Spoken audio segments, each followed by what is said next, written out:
Hola, sí, buenas tardes para ti, Mariana, y para todos los que sintonizan Noticias de Globovisión Economía.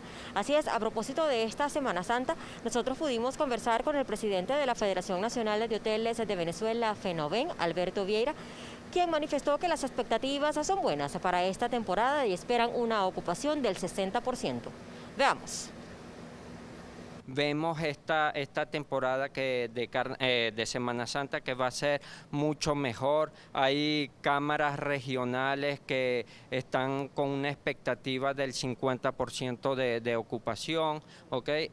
Esta cifra para nosotros es conservadora, nosotros esperamos mucho más. Para eso también hemos participado en actividades, mesas de trabajo con las autoridades para poder tener un desplazamiento seguro. Esperamos entre un 60% aproximadamente, sí. Vemos como destinos como Anzoátegui, Mérida, Monaga, perciben o están recibiendo mayor cantidad de reservas. Esta temporada va a ser bien diferente a lo que hemos visto en los años anteriores. El presidente de FENOVEN, Alberto Vieira, además destacó que la entrada en vigencia de la Ley de Impuestos a Grandes Transacciones Financieras ha ralentizado las ventas y promociones en el sector hotelero. Desde el punto de vista técnico, operativo, muchos de nuestros hoteles no están preparados, bien sea porque no han conseguido las impresoras o tiqueras fiscales, ¿okay?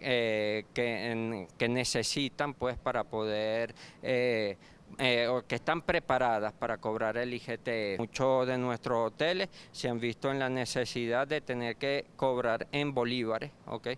Para no, esperando a ver cómo se adaptan a esta nueva normativa.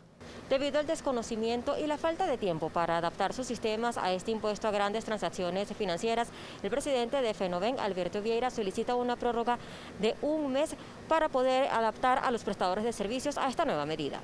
Este es nuestro aporte para Noticias de Globovisión Economía y con ello devolvemos el pase contigo al estudio, Mariana.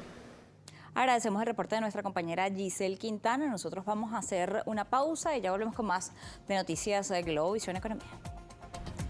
Seguimos en Noticias Globovisión Economía. Nosotros a esta hora nos vamos a contactar vía Skype con Alicia García Herrero. Ella es economista jefe de Asia Pacífico para Natixis y está con nosotros la tarde de hoy para hablar de la situación que se ha enfrentado en el conflicto entre Rusia y Ucrania y cómo nos ha tomado el conflicto hasta el momento, cómo ha tomado el mundo y cómo está dejando la situación. Bienvenida a Noticias Globovisión Economía. Quisiéramos conocer sus impresiones al respecto. Un placer estar con todos ustedes.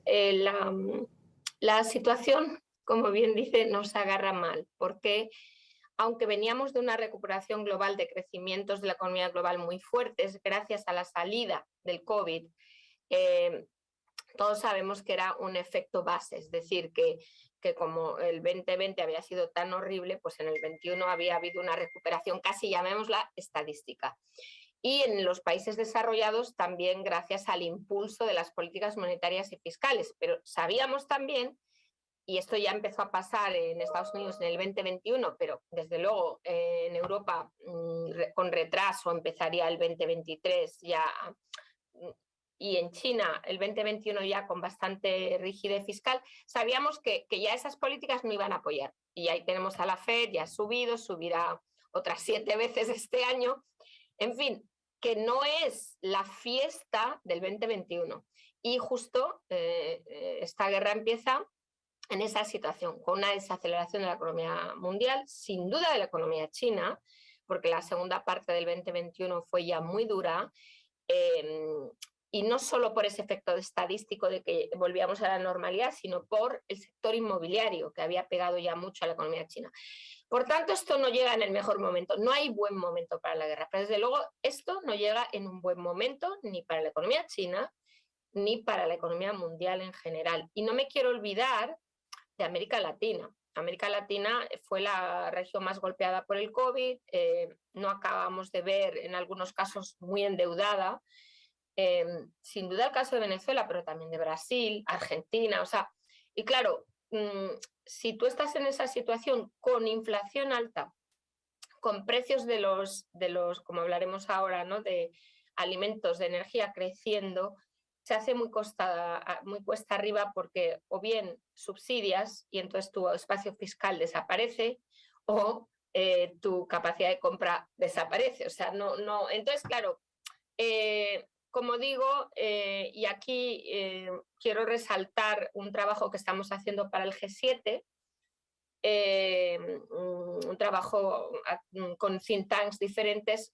Creo que es muy importante que el mundo, que Estados Unidos, que Europa, que los que tienen espacio fiscal lo tomen rápido para evitar que esta guerra nos lleve realmente a un colapso económico, incluso a una recesión global. Podríamos llegar ahí.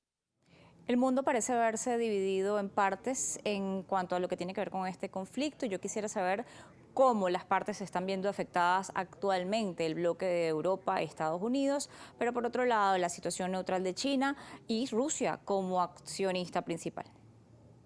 Europa no se protege. Al revés, Europa construye el Nord Stream 2, o sea, en cierto modo aumenta aún más lo que ya era una elevadísima dependencia del gas de Rusia, y todos los analistas, incluyendo compañeros míos en Bruegel, lo llevan diciendo desde hace 10 años, que esto era absolutamente arriesgado. ¿Por qué Europa hace esto? He de decir, tampoco lo entiendo muy bien, porque Europa paga 5 veces más por el gas que recibe de Rusia que China. China, con el gasoducto que acabó en el 2019, empezó en el 15, el poder de Siberia se llama, también porque hubo un acuerdo comercial de construcción del gasoducto, etcétera, pero paga poquísimo por el gas. Entonces, Europa depende y paga. Entonces, yo creo que esto, lo malo es que estamos ahí, lo bueno es que a Europa no la van a volver a pillar en esta situación.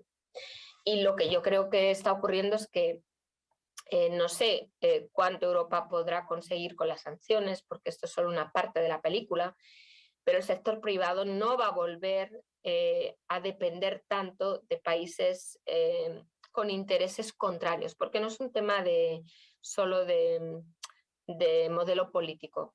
No es esto, es de países con intereses contrarios, de países que quieren tu fin. Eso los europeos no lo van a volver a aceptar. Y la presión, ayer salió BNP de Rusia, hoy Renault, Leroy Merlin, bueno, lo están machacando, Nestlé, no hablemos, es decir, imposible. Y esto puede llegar a China, o sea que la balanza, el equilibrio está complicado para China, para Europa, para Rusia. O sea, aquí no hay un ganador claro, ni en la batalla ni en la economía. Y para Venezuela, porque esto es un programa para Venezuela, esto significa, si yo fuera el gobierno de Venezuela, que tendría mucho cuidado de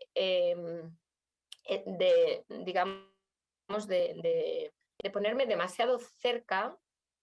Sí, pueden ser los acreedores actuales de Venezuela, sin duda China y desde luego en menor medida Rusia, pero no porque nominalmente se gane esta guerra, si es que la ganan, esto va a acabar ahí.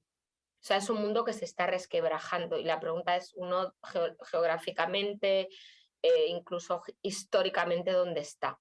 Porque donde acabe, se queda. O sea, esto va a durar décadas y décadas y décadas. Entonces yo creo que no es una cuestión de un gobierno, es una cuestión de un Estado, de una sociedad, donde los venezolanos se sienten más cómodos, etcétera, etcétera. Entonces esto es algo que hay que reflexionar muy bien.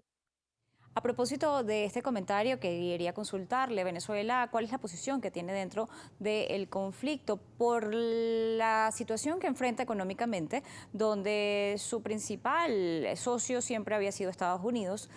Pero ante los últimos acontecimientos de los últimos años, las sanciones, su mirada y quienes lo han ayudado, quienes han estado a su lado y han sido sus aliados, había sido específicamente Rusia y China. ¿Cuál es la posición de Venezuela ahora en medio de este conflicto?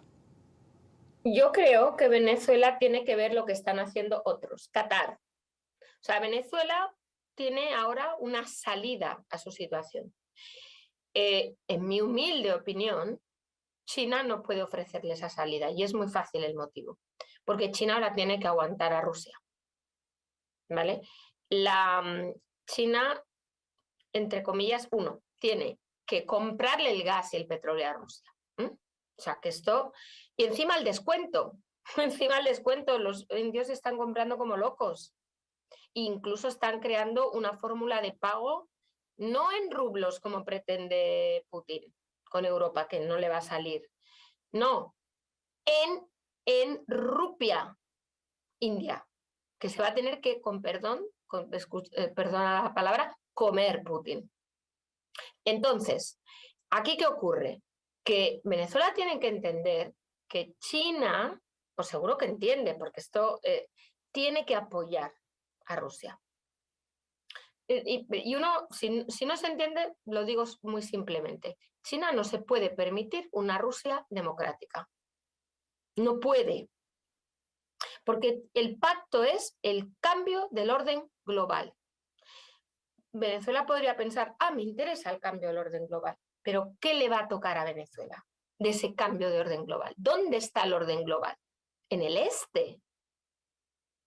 En el este. O sea, no entra a Venezuela. O sea, aunque le pareciera, yo lo digo con toda sinceridad, y con los mejores intereses, porque yo he trabajado en Venezuela y es un país maravilloso, o sea, que lo quiero dejar claro. Esto es un giro el que se pretende hacia el este, donde por las características, digamos, por la ventaja comparativa de Rusia, queda poco espacio para Venezuela. Uno puede decir, no, pero las necesidades de gas y de carbón y de petróleo de China son enormes. Cuidado, que lo van a ser menos, porque ya están reduciendo la demanda esperada a futuro con el cambio energético, o sea, con la transición energética. Y por último, y añado para que realmente quede claro, China tiene otro socio segundo importantísimo, bueno, tiene dos, Irán, porque esto cambia totalmente la situación de Irán.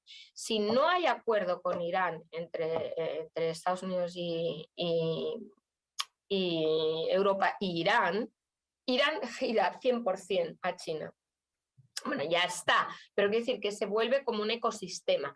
Y después encima, para ya acabar, Arabia Saudita no lo tiene claro, porque China les está adulando, les está prometiendo. De hecho, Arabia Saudita puede ser el primer país que visite Xi Jinping en abril, este año, o sea, en nada. Según la situación según cómo esté la situación de la pandemia, pero también según cuánto quiera Arabia Saudita girar hacia China. Y ya han anunciado que están dispuestos a aceptar renminbi como pago por petróleo. Entonces, ¿qué es lo que yo quiero decir con esto? Que Venezuela tiene que entender que esa oportunidad es pequeña, es escasa, es que no hay más que ver lo que acabo de decir. En cambio, Occidente necesita a Venezuela, justamente por todo lo que he dicho antes. ¿Y qué ha hecho Qatar? Rápidamente aceptar un aumento de contratos con Alemania. ¿Qué está haciendo Argelia? Lo mismo, con España y Francia. Que en mi opinión, y humildemente, porque desde luego que para nada soy una experta en Venezuela, pero ¿qué debería hacer Venezuela? Lo mismo, porque lo que ahora puede conseguir Venezuela es muchísimo. En cambio, del otro lado puede conseguir mucho menos, y ya hablo de realismo, ¿no? De realpolitik, no hablo ni siquiera de valores, me olvido de todo eso, pero si hablo de la ganancia potencial para Venezuela, yo lo tengo clarísimo. En un mundo de rápida transición energética, Venezuela tiene que transformarse, tiene que llegar a una especie de Marshall Plan. Y su única carta, no única, no quiero decir única porque nunca se sabe, pero su carta ahora es Occidente, porque Occidente, si Venezuela, digamos, entra en este aumento de la producción con gran inversión en su capacidad de extracción y de distribución, ¿qué ocurre? que eso lleva a una transformación. Y yo creo que Venezuela debería de dejar de lado en esta su situación política. Es decir, esto es mi paquete, es un paquete, es un plan del Estado, no del gobierno, del Estado en Venezuela. Y llegar a un acuerdo entre partes, ya digo que me abstraigo de la situación de Venezuela porque seguro que la conocen ustedes mucho mejor, pero un acuerdo interpares para conseguir esto. Y es